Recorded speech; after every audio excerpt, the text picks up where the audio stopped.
लड़कियां लाइन मार रही है, लड़की को कैसे पटाए, क्योंकि ज़रूरी भी है। इसलिए कि कई घर बसे ही नहीं और कई घर बसने से पहले उजड़ गए हैं।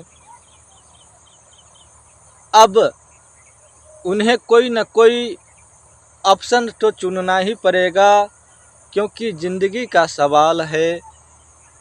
यह कोई गलत नहीं है। लड़की पटाना बहुत ही पुण्य का काम है, पर किसी का बर्बाद ना करना, ऐसा सोच करके काम करना पुण्य का काम है। आपको किसी से प्रेम हो गया है, आप उनसे स्वतः ही शादी कर सकते हैं, इनमें कोई बुराई नहीं है। आप किसी भी लड़की से प्रेम करते हैं तो उनसे शादी कर सकते हैं। कई लड़के का शादी होते ही लड़कियां घर से भाग जाते हैं। कई लड़के का शादी हो जाता है ऐसी लड़की से जो रांड होती है। कई लड़के का शादी हो जाने के बाद उसकी पत्नियां दूसरे लड़के के साथ भाग जाते हैं। कई लड़के की शादी होते हैं तो ऐसे लड़की के साथ हो जाता है जिनसे घर नहीं चल सकता, घर को बर्बाद कर देती है। इस धरती पर आज के दिन में एक माँ अपनी बेटी को अच्छे संस्कार नहीं दे पाती, घर बिगाड़ने का संस्कार जरूर देती है। इसलिए हम लड़कों को पहले से ही तैयार होना होगा कि हमारा घर न बिगड़े।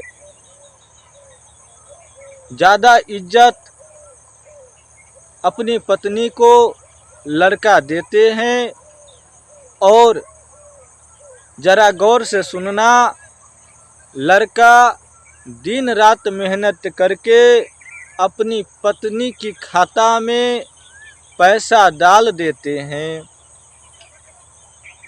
जो जैसा कमाते हैं वैसा पैसा अपनी पत्नी के खाता में इसलिए डाल देते हैं कि पत्नी हमारा है और हम उनका है, तो उनका जो पैसा होगा वो मेरा होगा और मेरा जो पैसा होगा वह उनका होगा। लेकिन यहाँ पर कानून लड़के की नहीं सुनता। लड़की पुलिस के हाथों अपने पति को मार भी खिलाते हैं और उनके साथ रहना भी नहीं चाहते, और उन्हें अपनी पति को जेल की सैर भी कराते हैं। ऐसी ऐसी संस्कार वाली पत्नियां जन्म ले चुकी है। इसलिए पहले से ही जो लड़के चौकन्ने नहीं रहते उनका ही घर बर्बाद होता है। आज यह परंपरा चला है कि शादी होने के बाद लड़कियां किसी गैर लड़के को लेके भाग जाता है, उसका घर बर्बाद हो जाता है।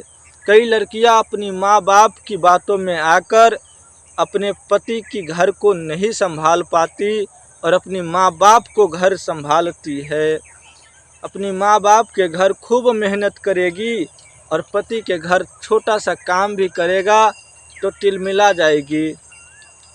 इसलिए उसका घर कभी बस नहीं पाता, और ना जाने उसकी माँ कैसी संस्कार देती है।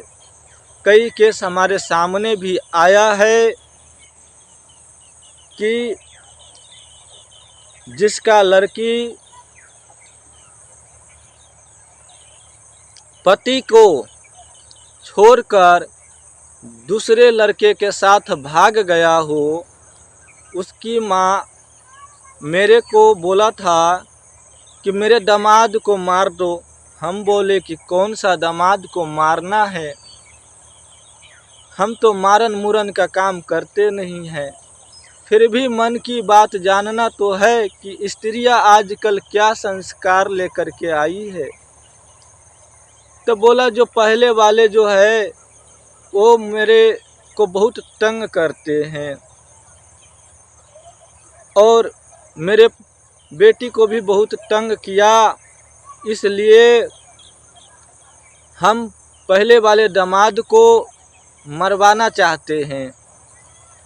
हम कहें कि जो आपको बेटी को लेके भाग गया उसको क्या, तो उसको हम चुरा के भगवा दिए हैं, चुरा के हम ही प्रेम करवा के भगवा दिए हैं। जो ये लड़का अच्छा नहीं है तो दूसरा लड़का पसंद कर के भाग जाओ।